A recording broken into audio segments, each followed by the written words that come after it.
Si vous êtes nouveau sur la chaîne, n'oubliez pas de vous abonner et d'activer la notification pour ne rater aucune de nos prochaines vidéos. On commence. Bonjour et bienvenue à tous. L'affaire Marvel Fitness a fait grand bruit sur la toile. De son vrai nom, Abanou, le jeune youtubeur a été reconnu coupable de harcèlement moral sur 8 personnes et de violence sur avocat. Il a alors été condamné le lundi 21 septembre à 2 ans de prison dont 1 an ferme avec mandat de dépôt par le tribunal de Versailles. Et en plus de cette lourde peine, il a été interdit à Marvel Fitness d'exercer une activité de création sur les réseaux sociaux ou sur tout site internet. Qui est Marvel Fitness? De quoi est-il accusé? Pourquoi est-il allé tout droit en prison après son procès? La présence d'une avocate parmi les plaignants a-t-elle aggravé son cas? Comment se fait-il que la constitution de faux éléments de preuve par Aline Dessine n'ait pas été sanctionnée?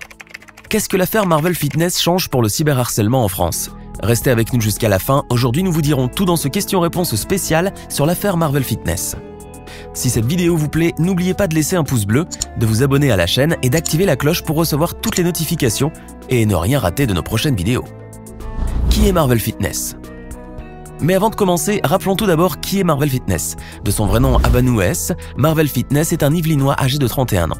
Il s'est rapidement fait connaître parmi l'une des plus grandes personnalités du Fit Game grâce à sa chaîne YouTube, créée en 2015 et qui regroupe plus de 161 000 abonnés.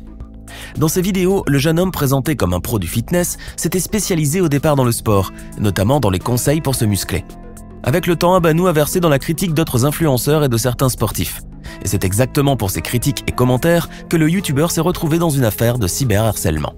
De quoi est-il accusé? Mais comment en est-il arrivé là? En fait, Marvel Fitness est accusé par 6 femmes et 3 hommes dont la plupart ont un statut s'apparentant à celui d'influenceur pour harcèlement moral qui dure à coups de commentaires ou de publications en ligne, pour certains depuis plusieurs mois, parfois jusqu'à plus d'1 an et demi. C'est ainsi que le 21 septembre 2020, le jeune homme a comparu devant le tribunal de grande instance de Versailles pour envoi de messages haineux, outrageants ou insultants, ayant entraîné une dégradation des conditions de vie et une altération de la santé physique ou mentale des victimes, envoi de messages malveillants réitérés en vue de troubler la tranquillité et violence sur avocat. Des accusations qui font suite à diverses vidéos publiées sur YouTube où Abanou S vise d'autres youtubeurs et où il donne son point de vue sur leur travail. Mais selon les plaignants, les choses ont été plus loin avec des attaques quotidiennes sur les réseaux sociaux après que Marvel Fitness ait incité sa communauté à les harceler. Le procès. Sans surprise, le jour du procès, les choses ne se sont pas déroulées en faveur de l'accusé, loin de là. Les plaignants ont affirmé avoir reçu des flots de messages insultants ou menaçants de la part de fans de Marvel Fitness. Au total, des dizaines de vidéos YouTube, des milliers de stories publiques, des centaines de tweets postés par des internautes le plus souvent anonymes.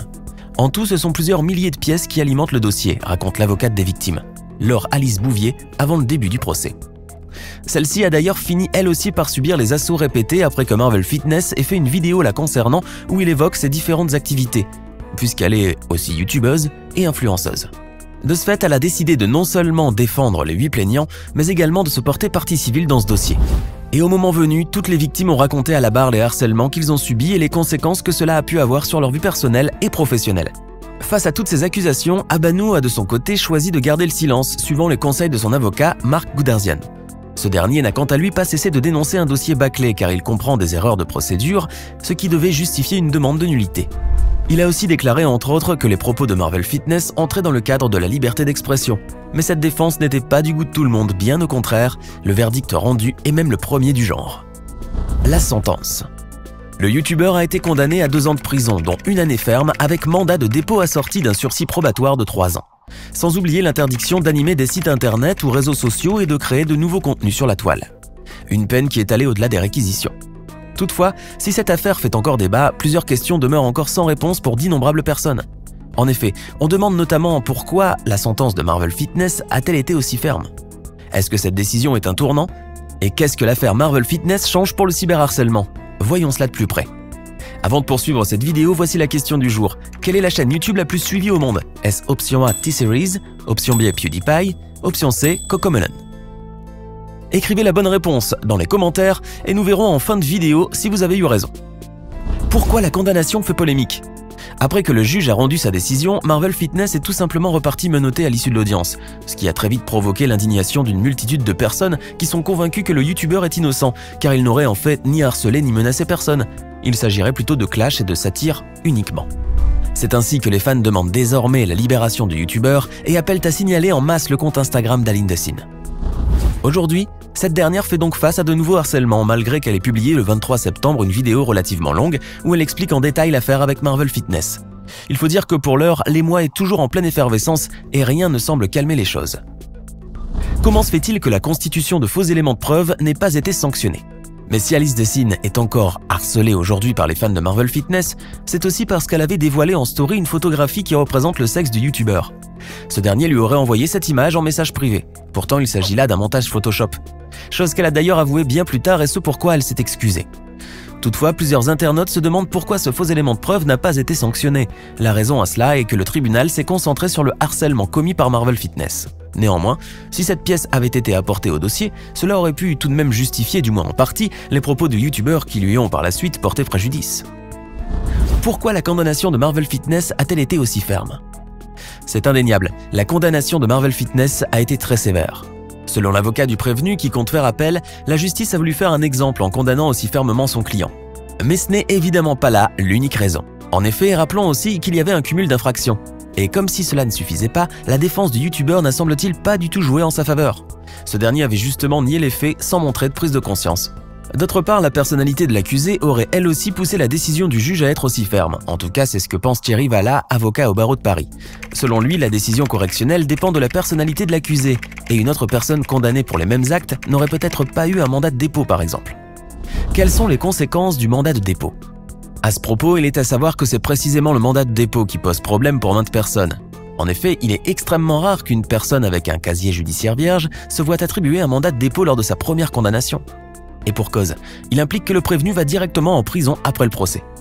Ainsi, en absence de mandat de dépôt, l'avocat du youtubeur aurait facilement pu faire appel, ce qui aurait eu un effet suspensif, et Marvel Fitness ne serait pas allé en prison. Aujourd'hui, sortir le youtubeur d'une situation aussi délicate n'est pas impossible. Néanmoins, la tâche est bien plus compliquée désormais à cause justement du mandat de dépôt. Quelle loi Marvel Fitness a enfreint? Mais alors, méritait-elle un tel jugement? En tout cas, Marvel Fitness a été condamné en vertu de 2 dispositions du code pénal. La première sur le cyberharcèlement et la seconde sur les violences commises sur avocat. Concernant la loi sur le cyberharcèlement, introduite en 2018, elle sanctionne la participation à ce que l'on appelle communément les raids numériques ou cyberharcèlement. Cette notion est décrite par la loi comme le fait de tenir des propos ou d'avoir des comportements répétés ayant pour but ou effet une dégradation des conditions de vie de la victime. C'est la fréquence des propos et leur teneur insultante, obscène ou menaçante qui constitue le harcèlement, ce qui est puni par 2 ans d'emprisonnement et 30 000 € d'amende. Et il faut dire que Marvel Fitness s'est pris quasiment la totale. D'autre part, concernant la violence sur avocat, la loi prévoit 3 ans de prison et 45 000 € d'amende.